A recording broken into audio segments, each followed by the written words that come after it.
So today I want to talk about different types of acne. There's different ways to categorize acne, and one of the simplest ways is by inflamed versus non-inflamed.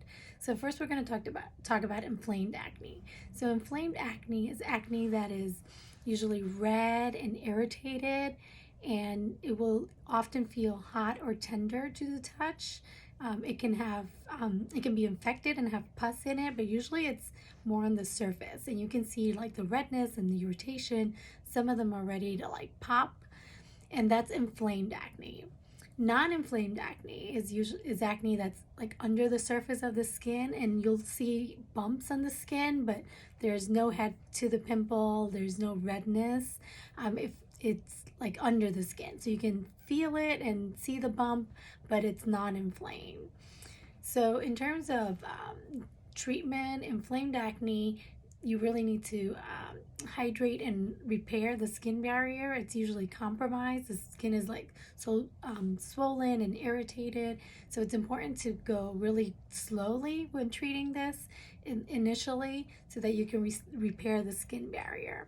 So in the Inflamed Acne Kit, what you'll find is a hydrating cleanser. So this is one that you can use as a dry cleanse and then wet with water and remove with a washcloth, and that's going to start to hydrate that compromised skin barrier.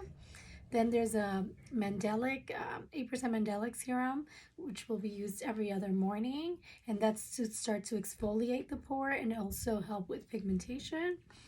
And then there's a 5% acne mad, and that's to kill the acne bacteria. And then there's a peptide moisturizer to help hydrate the skin. Now with non-inflamed acne, you can be a little bit more aggressive because you're trying to get rid of all that dead skin and also get in there and clear out that pore, right? That congestion that's stuck under the skin. So in this case, again, you'll have a hydrating cleanser because you do need to hydrate the skin. Part of the problem with non-inflamed acne is that the skin is so dry and like the pores are like stuck with the sebum in there, so you want to like get that all out and flowing. Then you're going to have a vitamin A serum that you're going to use every other night, and that's very exfoliating, and it's going to get that congestion out and decongest that pore and hopefully get that stuff moving. So you might end up getting some purging when you have non-inflamed acne because you're getting all that stuff to the surface and bringing it up and out, which is actually a good thing. And then there's the acne mat to kill the bacteria, and then there's a peptide moisturizer.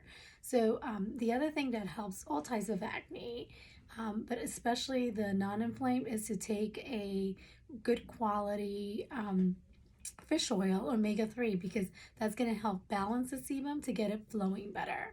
So again, that's the difference between the inflamed and non-inflamed acne. And if you have questions, feel free to send me a message.